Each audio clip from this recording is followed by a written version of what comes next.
What if everything you thought you knew about getting a good night's sleep was actually making things worse?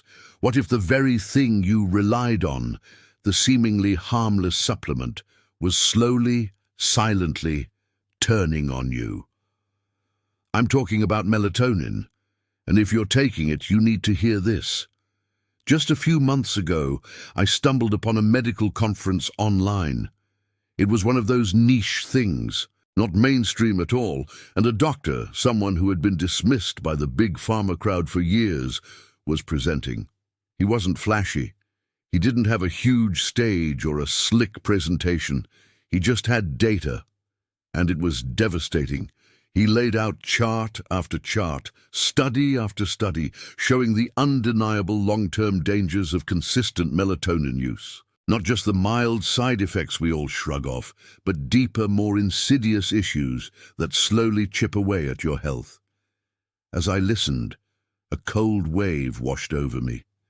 For years, melatonin had been my nightly ritual, my non-negotiable step before bed. I'd pop a pill, sometimes two, convinced I was doing something good for myself, something healthy to ensure I got my rest.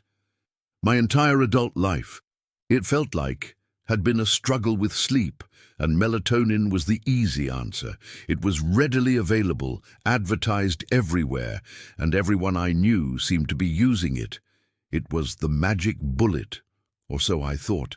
But as this doctor spoke, connecting the dots between chronic melatonin use and a host of problems I was experiencing, problems I never linked back to my little white pills, I felt a knot tighten in my stomach. Headaches that lingered, a general fogginess that never quite lifted, mood swings I couldn't explain. I'd always blamed stress, my job, the sheer chaos of modern life, never the innocent supplement sitting on my nightstand. The realization hit me hard, a quiet internal punch to the gut. The very solution I sought became my silent captor. It was a bitter pill to swallow, pun intended. All those nights, I thought I was helping myself. I was actually digging a deeper hole. I thought I was taking control of my sleep, but in reality, I was handing over control to a chemical. This wasn't just some abstract medical lecture anymore. It was my life he was talking about. My sleep, my energy, my overall well-being. And suddenly, the path I was on, the path so many of us are on, looked incredibly dangerous. I knew right then that something had to change. I had to break free. It wasn't going to be easy, I knew that much. But I couldn't keep going down this road. The journey to reclaim my natural sleep and ultimately my health had just begun. Before we dive deeper into the 3 critical reasons you should stop taking melatonin immediately, and the protocol I followed to finally get real, restorative sleep, do me a favor. Take a second, hit that subscribe button, and join our community. Also, tell us in the comments where you're watching from. I love seeing how far these messages reach. Now, let's get into it. My journey with melatonin started subtly, almost innocently, years before that eye-opening conference. I remember it vividly. My work life had ramped up significantly. I was in a high-pressure role that demanded long hours, constant travel, and a mind that was always switched on. My brain just wouldn't shut down at night. I'd lie in bed, staring at the ceiling, replaying conversations, strategizing for the next day, or just worrying about everything and nothing. Sleep became a luxury I couldn't afford, and the lack of it was starting to show. My productivity dipped, my mood was erratic, and I felt constantly on edge. A colleague, noticing my perpetual exhaustion, suggested melatonin. "It's natural," she said, "just helps you wind down." It sounded harmless enough. I picked up a bottle at the pharmacy, a low dose, probably 1 milligrams. That first night I took it, skeptical but hopeful. And to my surprise, it worked. Not like a knockout drug, but it felt like it gently nudged my brain into a quieter state. I fell asleep faster, and the racing thoughts dimmed. It was a revelation. Finally, a way to turn off my overactive mind.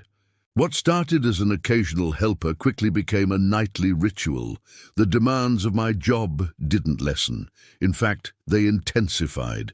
My travel schedule became more brutal, crossing time zones regularly. Melatonin became my essential travel companion, my go-to for battling jet lag, for forcing my body to adapt to new schedules. If I forgot it, even for one night, panic would set in. I'd frantically search for an open pharmacy or resign myself to a night of tossing and turning, my anxiety about not sleeping making it impossible to sleep. The dose started creeping up too. That 1 mg wasn't cutting it anymore. Soon it was 3 mg, then 5 mg, sometimes even 10 mg on particularly stressful nights, or when I knew I absolutely had to be sharp the next day. I convinced myself I was being responsible, ensuring I got the rest I needed to perform, but the reality was different. I was sleeping, yes, but it wasn't quality sleep. I'd wake up feeling groggy, like my head was stuffed with cotton. The morning alarm became a cruel sound, dragging me out of a heavy, often dreamless sleep. During the day, a persistent daytime fatigue settled over me. It wasn't the kind of tiredness that a good night's sleep would fix. It was a deep-seated weariness that coffee could only temporarily mask. I felt disconnected, slightly out of sync with the world. My memory wasn't as sharp, and my decision-making felt slower. I attributed it to burnout, to the relentless pace of my life, never once considering that the very thing I was taking to help me sleep might be the cause. There were subtle emotional cracks appearing too. I became more irritable, less patient. Small frustrations would escalate quickly. My anxiety about sleep, which melatonin was supposed to calm, only grew. The thought of a night without it filled me with dread. It wasn't just about falling asleep anymore. It was about the fear of not falling asleep. Melatonin had transitioned from a helpful aid to an indispensable crutch, one that unknowingly was slowly eroding my natural ability to rest. I was caught in a cycle, believing I needed it to function, while it was actually robbing me of genuine rest and vitality. The turning point came not as a sudden revelation, but as a slow, dawning understanding spurred by that medical professional's stark warning. I started digging, researching beyond the simple, "it's natural" marketing. I found a comprehensive sleep protocol, one that didn't promise a magic pill but focused on addressing the root causes of insomnia. It was about creating an environment conducive to sleep, re-establishing my body's natural rhythms, and retraining my brain to relax without chemical intervention. This protocol emphasized consistent sleep schedules, even on weekends, creating a calming pre-sleep routine and optimizing my bedroom for darkness, quiet, and temperature. It talked about nutrition, light exposure during the day, and stress management techniques. It wasn't about adding something to my system. It was about removing the obstacles that prevented my body from doing what it was designed to do. The first step was the hardest, tapering off the melatonin. The thought alone was terrifying. For so long, it had been my safety net. The only thing I believed stood between me and endless nights of wakefulness. I started by gradually reducing the dose, cutting my usual 10 mg to 5 mg for a week, then 2 mg, then 1 mg, and eventually 0.5 mg. Each reduction was met with anxiety, a fear that tonight would be the night I wouldn't sleep at all. And some nights, I didn't sleep well. There were restless hours, moments of frustration, and the temptation to just take a higher dose and be done with it. But I reminded myself of the grogginess, the disconnected feeling, the dullness that had become my daily companion. I focused on the long-term goal. I replaced the melatonin with the elements of the new protocol. Instead of scrolling on my phone in bed, I started reading a physical book under a dim light. I incorporated gentle stretching and deep breathing exercises before bed.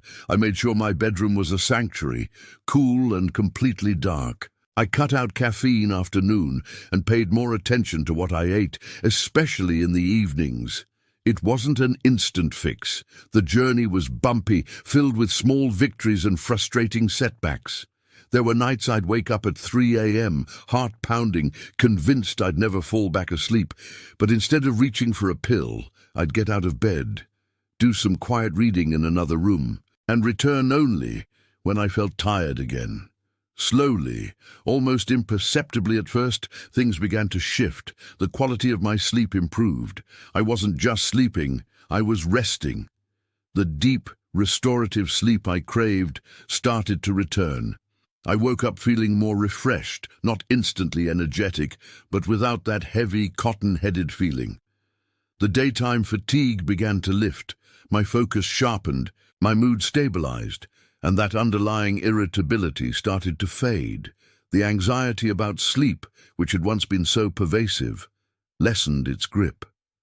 I learned to trust my body again, to believe in its natural ability to find rest. Breaking free from the melatonin trap wasn't just about better sleep, it was about reclaiming my life. It was about understanding that true well-being wasn't found in a pill, but in a holistic approach to health. The journey was challenging, demanding patience and persistence, but the freedom from chemical dependency, the return of natural, rejuvenating sleep, was worth every single struggle. I finally felt like myself again, not just surviving, but truly living.